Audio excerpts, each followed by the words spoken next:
Oke, baiklah, kali ini saya akan menjabarkan apa saja materi yang sudah saya dapatkan pada perkuliahan semester 5 ini, dari awal semester hingga sebelum ETS.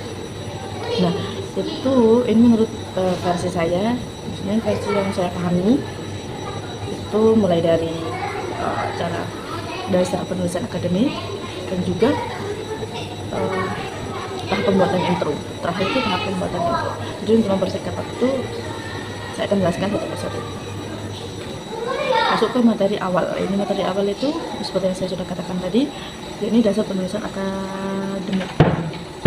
Itu menjelaskan apa itu academic writing dan juga bagaimana cirinya. Nah, academic writing itu merupakan tulisan formal untuk tujuan akademik. Dan sebagaimana ciri-cirinya, yang pertama itu harus objektif, tidak menggunakan subjek seperti A, U, dan juga W. Yang kedua juga harus memiliki struktur jelas, logis, dan juga rapi, dan juga harus berbasis referensi. Dan yang terakhir itu tidak boleh menggunakan bahasa gaul atau emosional, jadi benar-benar harus menggunakan bahasa formal. Dan juga di pertemuan awal itu dijelaskan juga beberapa elemen awal dari research artikel, seperti title, author, affiliation, dan juga koresponden, seperti itu.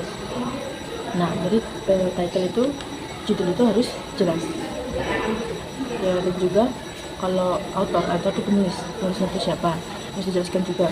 Terus yang ketiga itu affiliation itu institusi atau lembaga, dan yang ketiga itu koresponden, yakni email penanggung jawab dari penelitian tersebut. Kemudian masuk ke materi yang kedua. Materi yang kedua yang dibahas itu mengenai konsep dasar penelitian ya. Nah, di situ juga menjelaskan mengenai dasar penelitian sebelum menulis artikel. Nah, konsep dasarnya yang dibahas itu, yang pertama itu apa itu research. Terus yang kedua, konsep dasarnya berupa research konteks, research problem, research aims, dan juga research question, dan juga dibahas juga hipotesis. Apa itu hipotesis? Nah, kalau research konteks itu berupa latar belakang atau situasi umum penelitian, jadi latar belakang yang mendorong penelitian tersebut. Terus yang kedua itu adalah tadi research problem itu masalah utama yang ingin diselesaikan. Terus yang ketiga itu ada research aim ini berupa tujuan penelitian, jadi tujuan penelitian tersebut itu apa. Dan yang ketiga itu ada research question, itu berisi pertanyaan penelitian itu. Terus apa itu hipotesis? Hipotesis itu dugaan awal dalam penelitian itu, tapi masuk ke khusus untuk penelitian kuantitatif saja, seperti itu. Jadi kan saya belum menjelaskan apa itu research. Nah, research itu suatu proses untuk mencari jawaban ilmiah, dan masuk ke literature review dan juga research gap. Nah, ini merupakan bagian penting untuk membangun intro nanti. Itu. Nah, literature review itu digunakan untuk melihat penelitian sebelumnya atau penelitian terdahulu.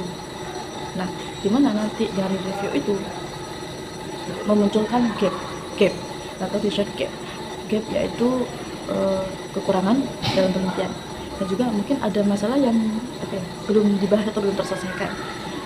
Dan juga konteks yang berbeda. Nah, gap ini dijelaskan sebagai alasan kenapa penelitian itu penting. Gap ini juga akan menjelaskan kenapa penelitian itu penting. Nah, seperti itu. Nah, terus apa fungsi gap dalam writing?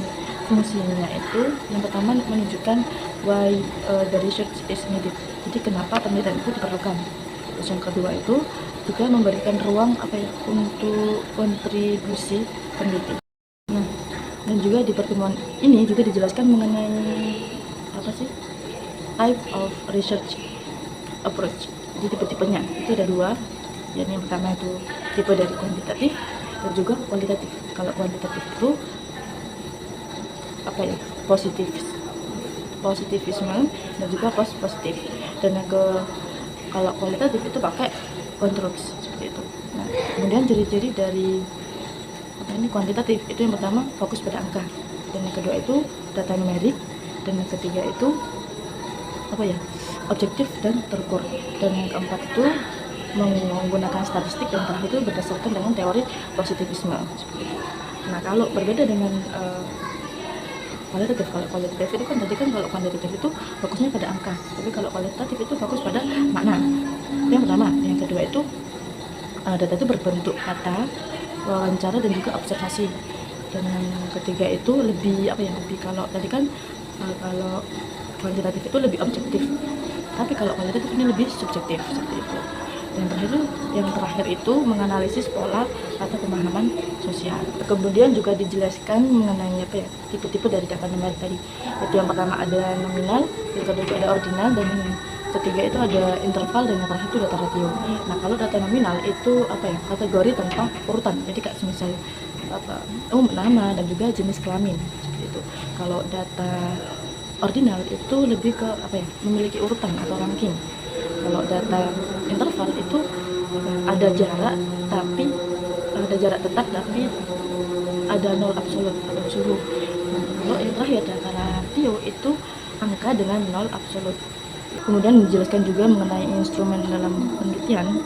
Itu ada 5, yakni yang pertama open-ended questionnaire, itu lebih tepatnya kayak jawaban bebas. Dan yang kedua itu closed-ended questionnaire, itu jawaban yang memang sudah disediakan oleh peneliti.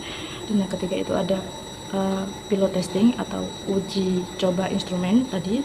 Dan yang keempat itu observation sheet. Dan yang terakhir itu ada interval, atau bukan interval, maksudnya interview guide. Kemudian juga dijelaskan mengenai deskriptif dan inferential statistik. Kalau deskriptif itu lebih ke data. Kalau deskriptif itu lebih tentang menggambarkan data, sedangkan kalau inferential itu kayak menguji hipotesis dan hubungan antar variabel. Sementara kalau deskriptif statistik itu kayak kemean, median, modus, persentase, dan juga standar deviation. Sedangkan kalau inferential statistik itu menggunakan t-test, terus ANOVA, juga parametric test, dan terakhir itu menggunakan nilai alpha sebagai batas signifikasi. Di pertemuan ini juga dijelaskan mengenai result dan finding. Kalau result itu angka mentah yang diperoleh, kalau sedangkan finding itu interpretasi dari angka tersebut. Lebih gampangnya gini, kalau result itu data dan findingnya itu kesimpulan dari data tersebut. Contohnya kayak misal dalam penelitian atau tes, para siswa itu memiliki rata-rata nilai sebesar 78,5.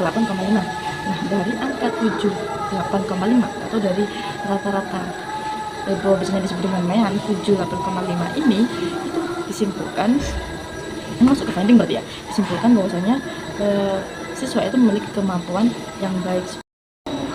Sekarang masuk ke tahap atau bagian ini pembuatan intro. Jadi ada beberapa elemen untuk membangun atau membuat intro. Yang pertama seperti saya bilang tadi di awal, itu ini research context, yang kedua itu research problem, yang ketiga itu research aims, yang keempat itu research question, dan juga yang paling gap dari penelitian sebelumnya atau terdahulu, dan yang keenam itu pentingnya penelitian atau why result and finding. Jadi yang terakhir itu result and finding yang sudah saya jelaskan tadi, itu juga penting dalam proses pembuatan intro.